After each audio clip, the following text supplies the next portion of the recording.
Bakit namamatay ang bubuyog matapos mag-sting? Tulad ko ay naranasan mo na din ba ang masting ng bubuyog at gaano naman ito kasakit?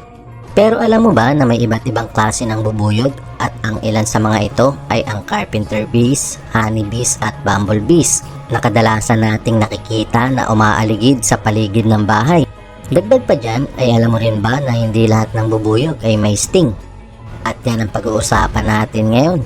Kaya naman sit back, relax at manatiling nakatutok hanggang sa huli dahil ipapakita ko sa iyo kung bakit namamatay ang bubuyog matapos nitong mag-sting. Ang mga bubuyog ay kadalasang inilalabas ang kanilang sting sa tuwing nakakaramdam ito ng panganib. At sa sandaling itinusok nito ang kanilang mga sting ay sila ay namamatay. Pero bakit?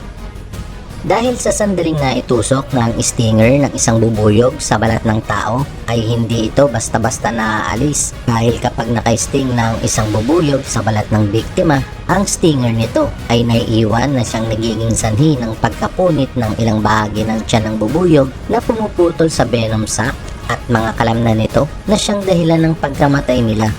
Lingid sa kaalaman ng iba, ang stinger ng honeybee ay may tinik tulad ng lagari, kaya naman sa sandaling maipasok ito sa balat ng biktima ay hindi na ito maaalis.